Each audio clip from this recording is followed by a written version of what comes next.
David, I mean, we'll get straight into this. And yesterday, that Fulham defeat, 3-2. In the most simplistic terms, we could say, was it just that bad? There was that many errors first half. No matter how well you played in the second, there was almost just too much to do. Yeah, exactly that. If you give 3 goals away in the first half, you are going to have to play unbelievably well in the second to salvage anything from it. And to be fair, they actually almost did. I mean, that second half performance was very good and good enough to win a game. But it like I said, if you're 3 goals down, it's such a long way back, such a big mountain to climb. So Liverpool just absolutely gave themselves too much to do. And, the thing is, I think there's been a couple of first halves where that could have happened to them at some point this season. I mean, the fact that they've managed to delay it for kind of 26 games and go unbeaten shows you, how good they've been really, and kind of have a little bit of luck along the way also. But, it shows you how good this league is. And a side like Fulham can absolutely punish you if you do make mistakes. So as I say, it kind of shows how good Liverpool have been, that they've managed to avoid that. But obviously yesterday wasn't the day to avoid it, and they kind of, they made errors and they were fully punished by a Fulham side who finished well as well. So, once you're 3-1 down, it's a long way back from there, and unfortunately weren't able to just nick a point, which would have felt better. But they have to take the defeat, and I suppose it's the first one in 26, so a little bit easier to take. Yeah, a little bit, it's fair to say. And I mean, when you look at yesterday, because I've seen obviously various people in various comments on different bits, maybe spiraling a bit. So it's right to address the concern, shall we say, first of all. You look at that yesterday and 3 goals conceded in 14 minutes. I mean, it's fair to say the back 5 almost sort of put a blanket over that entire unit. It was as bad as it's been from them in the first half. There was errors galore, wasn't there? Yeah, it's not even like you could kind of point it and say, there was a systemic issue or anything like that. It just seemed like all of them were kind of making different individual errors. I guess some of that was forced. I didn't like how frequently kind of the ball was being cycled back to Kelleher on his left foot early in the game. That was clearly a tactic from Fulham to press and make sure that he couldn't get a kind of big kick on it and then try and pen Liverpool in from there. So maybe that was creating a little bit of nerves, but the response shouldn't be that you make poor individual errors, and they just seem to be a series of those. And just kind of really messy. And we're just not used to that this season. Liverpool have been very good in terms of, not making errors that lead to shots. I saw a statistic from Andrew Beasley, who's obviously everyone will know is brilliant on the statistical side, that said Liverpool have averaged 0.6 opta-defined errors leading to shots per game this season, 0.6. And he made 3 in the first 33 minutes of yesterday's game. So that shows you kind of how unusual it was, the amount of errors. And, if you are making errors like that in Premier League games, they will get punished, and Fulham absolutely did that to the maximum as well. So you just can't kind of get away with that at this level, really. And Liverpool haven't had to this season. As I say, the errors they've largely kept them under wraps. But if you make a succession of errors like that, at some point someone's going to hurt you. And unfortunately, it happened yesterday. And Fulham completely punished it. Although I would say as well, there was some good finishing there from Fulham too. I think they score 3 goals off half an expected goal. That is very unusual. So a little bit of misfortune, but also poor play from Liverpool. Yeah, indeed. That Muniz, whatever you say, it was a great finish for the third. Although I did want to talk about individuals a little bit, because Alex Iwobi's goal, the more cynical side of me says Andy Robertson had a bet on Fulham going 2-1 up, because he just seemed to make errors and it compounded and got worse and worse a little bit. But across the piece, especially for the third, I mean, Virgil van Dijk's been one of the 2 best players. He's the best centre-half in the world. He's a candidate for player of the season. Let's not diminish anything at all. But he and Konate have really struggled the last few games, haven't they? And I don't know. It's almost trying to put your finger on it, because they struggled against Beto, and people will say that's a physical forward. They struggled against Muniz yesterday, another physical forward. Is it that simple, or is it just they're not playing well at the moment? I guess you've just got to kind of say that they're not playing well. I mean, there's probably nothing in that, because I think, how often have we seen down the last few years that Canate and Van Dijk can't deal with the physical stuff? I wouldn't say very often at all. They're both very capable in that regard.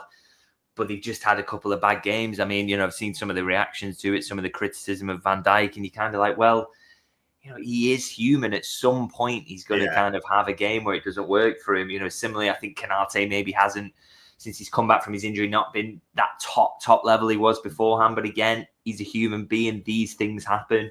We get too used to the idea that they should just be week in, week out, completely consistent. But it can't happen. You're going to have a stinker from time to time. And like I say, if it's punished in that way, which is the finishing from Fulham was unbelievable as well, and they get a deflection, you just got to kind of hold your hands up sometimes and say that that's football. Sometimes this will happen. I do wonder whether in the last couple of games, I know certainly around the Everton game, and I guess it was similar around here. I'm not sure about down in London yesterday, but the wind has been a real factor recently. And I know this just from going to the match, but also, taking my son out to kick a ball around. It's been really windy recently. Jurgen Klopp always talked about that a lot, didn't he? And every time it's kind of been windy at Anfield, I've noticed that the centre-halves seem to find it harder when the ball's getting a bit chaotic and it's up in the air. So, I'm just looking for kind of mitigating factors in this, because it's so unusual that they would play poorly in the way that they did. But, also it's sometimes, look, it can happen. And I think, we've got to just accept that's the case sometimes. And, if it's going to happen, if it's going to be your second defeat of the league season, and when you're 11 points clear, then I think that's far easier to kind of accept. Yeah, I think that's fair. And, that third one is a special touch by Muniz. And I'm trying not to be hypercritical, but I can't step away from it at all with the 3 goals. It's not almost being derogatory of Kelleher, I don't think, but I'd back Alisson to save one of those, would you? Yeah, I'd agree with that. I think Kelleher is a fantastic keeper. Liverpool are going to earn a lot of money for him. And he's won trophies for Liverpool. So, his standing, there's no question about that. But there is a little bit of a gap, isn't there? There's a reason Alisson is clearly Liverpool's first choice. And, you'd argue that he's the best goalkeeper in the world because he pulls off some saves sometimes that other goalkeepers don't. So you would think, like I say, for them to score 3 from half an expected goal, maybe Alisson digs you out in one of those situations. And if it is 2-1, then Liverpool can get something out of the game. Unfortunately, it goes to 3-1. But yeah, I do think you kind of saw the difference in level there. But to be fair to Kelleher, you haven't seen that. He's played a lot of games this season. You haven't seen that gap very frequently this season. He's done well to kind of mask that. But sometimes it's going to hurt you. And I'd agree with that. I think he would probably save at least one of them. Which one is hard to say, but I think he probably would have, he got a hand somehow to one of them. Yeah, football does have those sliding door moments, but there's concerns, people, but it's not burn everything down just yet. And on the other side, there is things to talk about as well that are real positives. I thought Alexis McAllister again was brilliant, and what a strike that was, by the way. Yeah, really, really good strike. I mean, I thought both midfielders, those two who were in the kind of deeper line positions, played really well yesterday. Which again, I think people get a bit, like I say, you have a first half where you make so many individual errors at the back, and then kind of get punished by some really good finishing, and everyone thinks, well, then. Okay, well, the whole performance has to be full of absolute nonsense and it was all terrible. But I just don't think that was the case. I think, if Fulham's finishing had been slightly off, or you did have Alisson there to save a couple of those, people would be more kind of, amenable to the idea of taking positives from the game. And they were there regardless. I mean, I've seen a lot of criticism of Gravenberch's performance, which I find, I sometimes wonder, are we all watching the same football match? Because I just think people go into it with a preconceived idea of who they want to play poorly. And then, if the result isn't right, then, okay, well, I can blame the player that I think is playing poorly at the moment. Or, this obsession about kind of Gravenberch's fatigue or whatever. I think the last 2, after he's had a little break in the international break, I think he's looked right back to his best. He started winning the majority of his ground duels again, which has been a big factor in his performances this season. It's been why he's been so good. He used the ball pretty well. A couple of times he's shimmying away from players. I thought both those midfielders played well. And as you say, McAllister, brilliant goal. I thought generally a very good performance as well.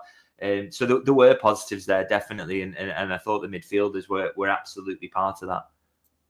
Yeah, absolutely. And for me, the best midfielder in the league, he will be crucial if we're going to say get the key results. And the other real set of positives, probably it shows that in the 72nd minute, they combined from the goal, a Conor Bradley charging run, a lovely pass inside, and Luis Diaz finishes. I mean, both of those off the bench, they were positives, weren't they? Yeah, absolutely. And again, kind of the fact that kind of people are screaming at Arne Slot to change things up. You got to change the team. He changed it yesterday, put Gakpo in, and I thought Gakpo was terrible. So maybe you should have stuck with Diaz on that one, and would have got a better performance. But I thought, yeah, Diaz was very good when he came on. He changed things. I thought Conor Bradley showed that. I think Trent's been a big miss in these last few games. I think Liverpool's creativity has dipped. Their inability to progress the ball has been a real factor in all of the games. But I also think what you saw was that it's not just that they've been missing Trent, and it's not going to just definitely be like this next season if he's not there. I think what it's shown is they've been missing an orthodox right back. When Quansah's there, you can't get the ball forward as well. And Curtis Jones is a very good player, but he's not necessarily massively progressive. He's someone who keeps the ball for you when he's in central areas and does similar things at right back. I mean, for example, against Everton, he completes more passes than anybody else, or the highest percentage of anyone who plays over a half. So it shows you he's someone who retains the ball, not someone who fires it in and gets you into the final third. So that's something Liverpool have missed from right back. And Conor Bradley can't pass like Trent. He doesn't progress the ball in that way, but he dribbles and he runs and he's powerful through the middle. That's his way of influencing the game and getting the ball forward. And, instantly when he came on yesterday, you saw Liverpool were better in that regard. And also finally, all of a sudden, Mo Salah's in the game. And I think that's a really interesting thing. I think that the lack of an orthodox right back there steaming down the outside has had a real impact on Salah's performances recently. But yeah, Bradley was very good when he came on. And I think, big end to the season for him because Trent's still going to be out for a while. So hopefully he can really help things now he's back. Yeah, and you mentioned on a Slot there and LAPS saying, what does Chiesa have to do to get more than a few minutes? And Slot's decisions yesterday, I mean, it probably regrets now putting Cody Gakpo in starting, no doubts about it. But on a positive nature, we always look to him to change it second half, and he did. The subs made a big difference. Do you think at the end, though, I know this sounds weird, was it almost one sub too many? Because we were on top, and then Robertson comes off, Chiesa comes on, and he drops Bradley into that back three, and it kind of didn't quite work at the end from there, did it? Yeah, I'd agree with that. I think it just kind of killed any momentum Liverpool had, because I think what he was thinking is that Fulham had kind of gone into a back five. So, okay, if they've got numbers there, we match them for numbers up there. But what Liverpool ended up doing there is that Fulham pressed a bit harder then again in the kind of final 10 minutes. And Liverpool, they couldn't progress the ball. And because they didn't have numbers at the back to create sort of numerical superiority to get the ball out and get it into the final third, they struggled to create chances. So I would agree with that. I do think it was probably one sub too far. And maybe you could have thought about, is it Chiesa for Salah instead? It's something like that. But again, that's a tough call to make, isn't it? Because if you want the ball to fall to anyone in the last seconds of the game, it's surely Mo Salah. So it's a tough one. And it's easy for us to say from the outside that he should have done that. But yeah, it's I thought, around the kind of subs, I thought he made great decisions up to a point. I mean, ideally, you'd like them to not be in that position where he needs to do that. And that has been a theme this season, but he's generally got that right. So I don't think we can be overly critical. And just on the Chiesa point, by the way, obviously, there's a real clamour for him at the moment. And I kind of understand it on the basis, and we've spoken about this, that, nobody's nailed down that central spot, have they? And I think Jota, Nunez, Diaz, you're not buzzing to see kind of any of them starting there and thinking that you're going to get an absolutely world-class performance from any of them, really. Although I thought Jota was good in the derby. Is this really the time where you're looking at the manager and thinking, let's just try this out now? I'm just not sure it is. Liverpool want to get this league won as soon as possible. And, we forget that outside of the matches, okay, Chiesa has been bright when he came on in the final. Thought he was kind of bright yesterday. But Yeah. he's coming on in games where Liverpool are throwing everything at it. It's absolutely chaotic. They're chasing the game. So there are going to be more chances there to get shots, to influence the game. And we can't boil down what's happening at a football club and the selection decisions that are being made to just the 90 minutes that we see every weekend. There's training every single day, and they're looking at the players and seeing who's training better, who's finishing better. I've seen calls for Salah to be dropped on the basis of performances. It's like it would be madness if the manager did that. He's seeing this guy every day in training, seeing how good he is. You just can't do that. So I think people are going to be disappointed if they expect Chiesa to start any of the coming games, to be honest. But I think that's the right decision as well. As much as I would like to see, I'd like to see Liverpool maybe get it won and then have a look at him in that central position. But I just don't think the manager can afford to risk that now, because if it goes horribly wrong, you're in a position where you've wasted another game, and maybe Arsenal get closer or what. You just don't want to do that. You just want to get this won.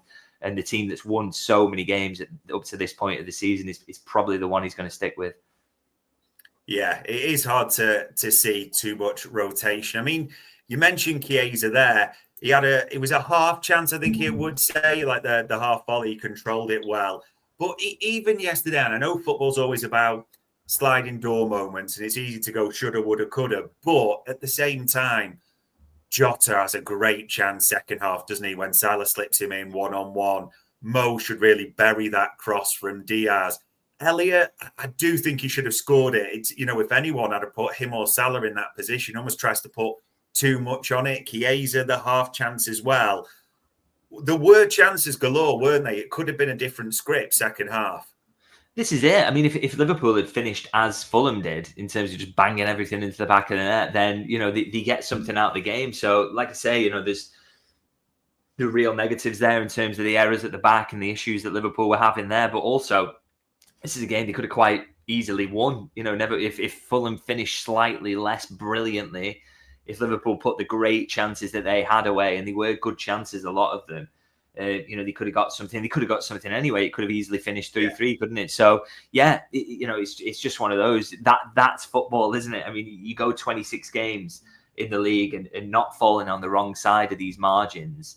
At some point, it's going to get you. And I kind of wish I'd I don't know, put something on social media about this, or we'd have spoken about it more extensively on the podcast. In that, I've kind of thought for a while they're probably going to lose one or more of these games. It's going to happen somewhere. Things are going to kind of conspire against them. They're going to come up against a hot finishing streak. They're going to make some mistakes that they can't come back from. It's inevitable that these kind of things happen. So, we shouldn't read way too much into what happened yesterday. I don't think. It's sometimes football happens to you, and it's generally a low scoring sport where things can happen and go wrong for you. So even if you kind of have a lot of positives in the game, you can still lose. So you just got to kind of just take it on the chin sometimes. I think yesterday was very much one of those.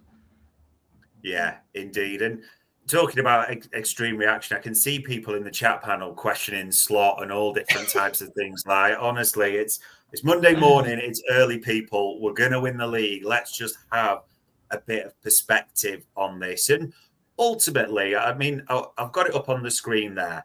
We are 11 points clear still in the league. There's 7 left to play.